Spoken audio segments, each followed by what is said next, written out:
ने पूर्वी यूक्रेन पर कब्जा कर लिया है। पुतिन ने पूर्वी यूक्रेन जीत लिया है। रूस पर किम और पुतिन के तूफानी हमले से यूक्रेन का हारना तय हो गया है। नाटो की मदद, यूरोप के तमाम देशों का साथ, अमेरिका का पर्दे के पीछे से यूक्रेन के साथ हाथ मिलाना, इन सब के बावजूद रूसी सेना ने पूर्वी यूक्रेन पर कब्जा कर लिया। किम और पुतिन की जोड़ी ने यूक्रेन के साथ नाटो को अपना जवाब दे दिया कि पुतिन हारते नहीं, हराते।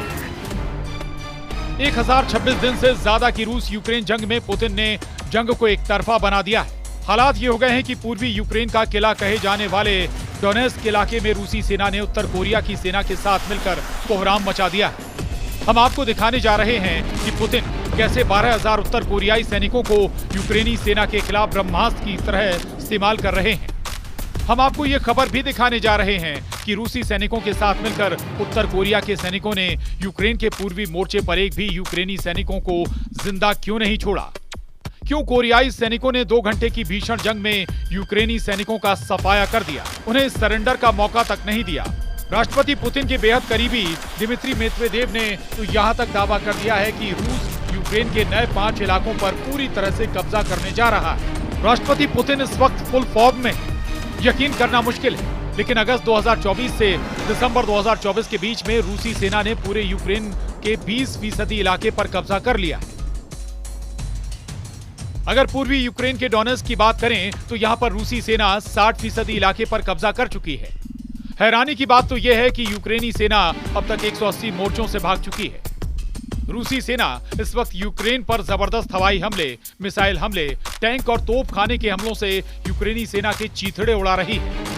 राष्ट्रपति पुतिन के बेहद करीबी रूस के पूर्व राष्ट्रपति दिमित्री मेदवेदेव ने तो यहां तक दावा किया है कि रूसी सेना दिसंबर 2024 के अंत तक यूक्रेन के 5 नए इलाकों पर पूरी तरह से कब्जा कर लेगी।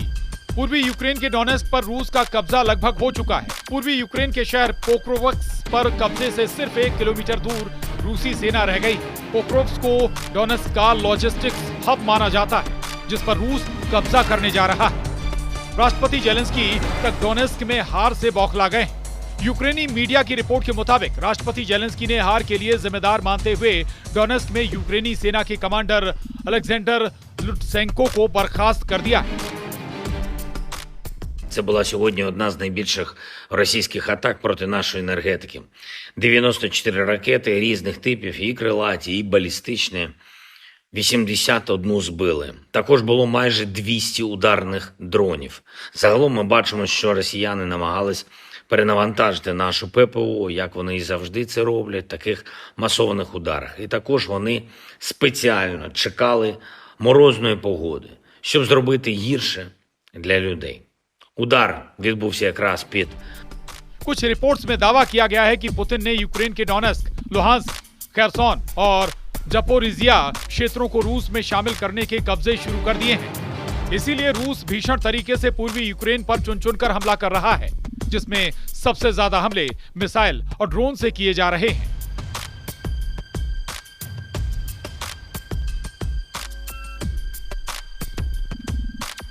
रूस ने यूक्रेन के स्टोरोजेव, सुखियाली और कोस्टी एंटीनोपिल और वेसेली हाई के दक्षिण में जबरदस्त हमले करके कब्जा कर लिया। रूसी सेना ने यूक्रेन के ब्लाहोदत्ने और येलिजावेतिवका गांव पर भी मजबूत पकड़ बना ली। इधर दूसरी तरफ उत्तर कोरिया के सैनिकों ने आधिकारिक तौर पर यूक्रेन पर बड़ा हमला कर दिया है। लगभग 12,000 यूक्रेनी सैनिक रूस के कुर्स्क से पूर्वी यूक्रेन पर हमला कर रहे हैं। जानकारी के मुताबिक हर दिन यूक्रेन के 1100 सैनिक रूस और उत्तर कोरिया के सैनिकों के हमले में मारे जा रहे हैं। अगर इसी तरह से यूक्रेन के सैनिक मारे गए तो पूर्वी यूक्रेन में महज 10 दिन के अंदर यूक्रेनी सैनिकों का सफाया हो जाएगा। ऐसे हालात में आप अंदाजा लगाइए कि जब 20 जनवरी 2025 को ट्रंप ओवल ऑफिस में राष्ट्रपति बनकर कुर्सी संभालेंगे, तब तक तो रूस और उत्तर कोरिया मिलकर यूक्रेन को तबाह कर डालेंगे। अब जरा ये भी जान लीजिए, पूर्वी यूक्रेन में उत्तर कोरिया के सैनिकों ने यूक्रेनी को कहां पर जबरदस्त मात दी है।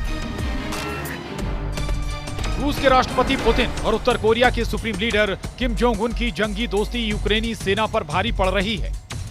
खबरों में दावा किया गया है कि उत्तर कोरिया के सैनिकों ने कुस्क इलाके के एक गांव पर कब्जा करने के दौरान 300 से ज्यादा यूक्रेनी सैनिकों को बुरी तरह से मार डाला। रिपोर्ट्स के मुताबिक कोरियाई सैनिकों ने 2 घंटे की सीधी जंग में यूक्रेनी सेना के एक भी सैनिक को सरेंडर करने का मौका नहीं दिया। किम के सैनिकों ने 2 घंटे के अंदर 300 यूक्रेनी सैनिकों को गोलियों से भून दिया। जिन यूक्रेनी सैनिकों ने सरेंडर करने की कोशिश की, उन्हें उत्तर कोरियाई सैनिकों ने गोली मार दी। रिपोर्ट में यह भी बताया गया है कि यूक्रेनी सेना पर उत्तर कोरिया की स्पेशल फोर्स के कमांडोज ने हमले किए। कुछ रिपोर्ट्स में भी बताया गया है कि उत्तर कोरियाई कमांडो एक खदान के जरिए 2 किलोमीटर चले। उसके बाद यूक्रेनी सेना के मोर्चों को पूरी तरह से तबाह और बर्बाद कर दिया। उत्तर कोरियाई कमांडो का यह ऑपरेशन 2 घंटे तक चला। कुल मिलाकर हालात ये हैं कि यूक्रेन पर पुतिन और किम के डबल अटैक ने यूक्रेन और नेटो के होश उड़ा दिए हैं। अगर यही हालात रहे तो रूस आधे यूक्रेन पर आसानी से कब्जा कर लेगा। Bureau report, news 18।